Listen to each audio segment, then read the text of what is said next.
it pops down onto there. And this gauge is wrong. I think I've got about 15 pounds in this actually, but it's been sitting there for the last half hour. So when we're dealing with this radiator, it fits dimensionally. All the locations are correct for an 83 Bronco we're working on. We pulled it out of another Ford parts vehicle, and it looks in good shape. It dimensionally, it fit. The bibs are in the correct location. Everything's good. We need to make sure it was a good radiator. It's an old copper brass radiator. We needed to make sure that it was a good one. So what you do is I went down to the Home Depot and picked up, actually, hardware store, and I picked up a cap and a coupler for PVC that roughly fits this hose. And I actually had to grease it and beat it in there and clamp it, but nonetheless.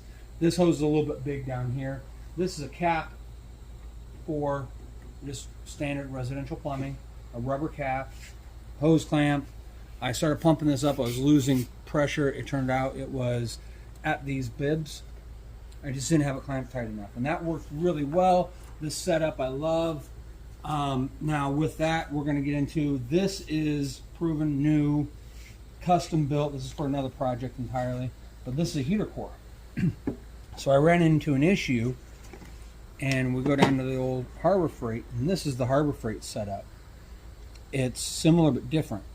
And what we've got here is this quick coupler.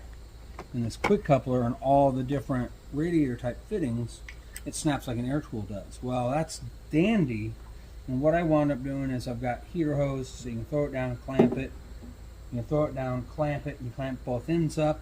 And I've got a bushing or whatever the heck that was, but I drilled a hole in it so it threads to this particular cap. So now I can connect it all up. Boom, done. Always keep your soapy water around, because where it's leaking, it's going to blow bubbles. And that's pretty much it. This is, this is a truck purchase here. And what happened was I needed this, and I didn't have this setup for it. And the truck came that day, and I got it. And then I forgot to take this back to Harbor Freight. And months later, I needed to test a core support, or heater core. And we just kind of make up whatever bits and bobs that we need through the way. You cap it off, you pressurize it, you're good to go. And this thing's been sitting for 45 minutes at what this says is 7-8 pounds. So we've got a good radiator. We're moving on with the Bronco project.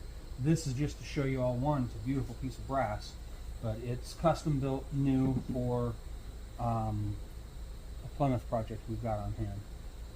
That's it, man. Thank you.